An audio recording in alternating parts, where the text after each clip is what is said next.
Hi everyone! Today we're going to be making vegetable enchiladas.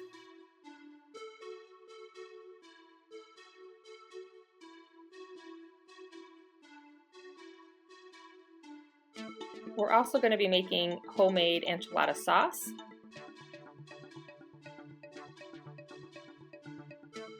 And we're going to start with the enchilada sauce first. So to your pan, you're going to add a 1/4 cup of oil.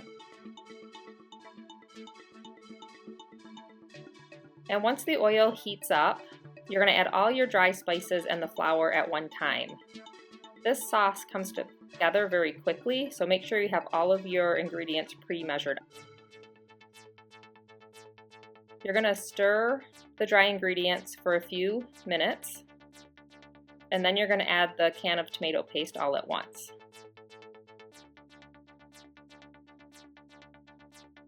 And then you'll slowly start adding in the vegetable broth until it's all incorporated. And this should start thickening up once you bring it to a boil, and then you'll just leave it to the side. You don't have to keep the heat on it. Now we're going to start preparing our vegetables. I'm using some carrots here. And I like to cut these vegetables in smaller pieces than usual because enchiladas aren't very big and it's hard to get the vegetables in there if they're too big.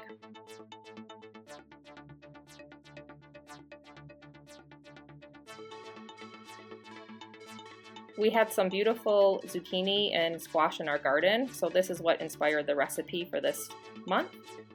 And zucchini is very high in potassium, calcium, vitamin C, and fiber. So let's get some of our vegetables cooking before we prepare the rest. You'll heat up about a tablespoon of oil, and once your pan is hot, go ahead and add the onions first.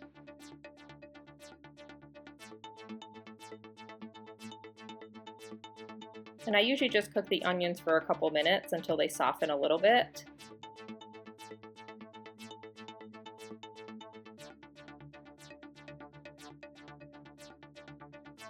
The next thing I'm going to add are the carrots. Carrots take a little bit longer to cook than the rest of the vegetables, so they need a few more minutes. And carrots, of course, are high in fiber. They're high in vitamins A and C and beta carotene, which are good for your eyes. So while those onions and carrots are cooking down, we can prepare the rest of our vegetables. I have some orange and red pepper here. I'm just going to use a half of each. And peppers, of course, are very high in vitamin C, E, and beta carotene, just like carrots. They're good for your tissues and your eyes. And then I'm going to slice up some mushrooms here.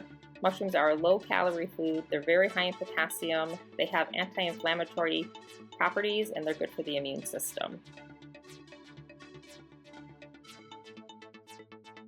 Now I'm adding this spice from a company called the Kitchen Imp. It's their Marquis Spice Mix.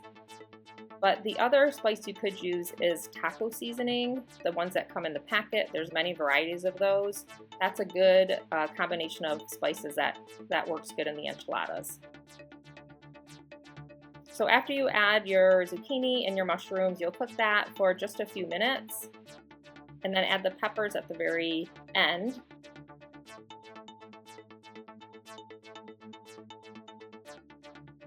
And the last thing we're going to add is our spinach.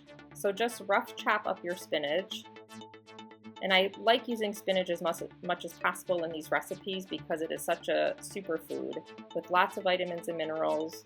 It's been shown to decrease cardiovascular disease, cancer, and diabetes.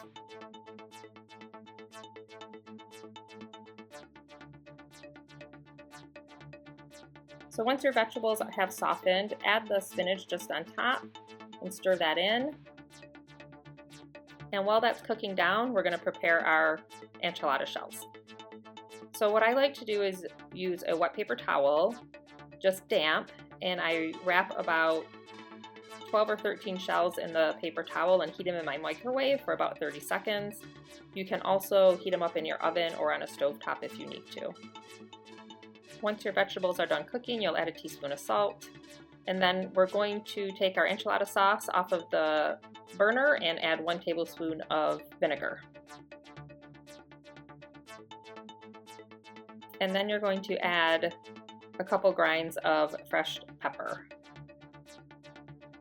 And then just stir that up, and we're gonna start making our enchiladas.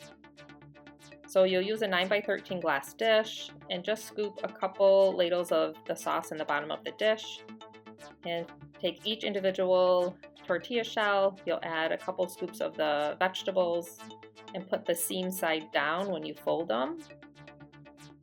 And these corn tortillas, as you can see, sometimes they do break apart, but it will be fine once you bake them. So I usually fit in as many as I can. I can fit about 12 in to my 9x13 pan. And then cover them with the enchilada sauce, and use generous amounts here because it's really going to absorb the sauce when they bake. So we're going to cover our dish with aluminum foil and bake it for about 30 minutes at 350 degrees. And then with your extra sauce, I just pour mine into a mason jar and I freeze it.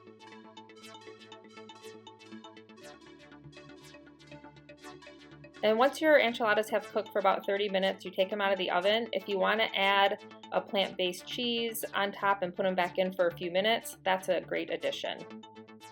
And here we have a delicious meal full of wonderful fresh vegetables.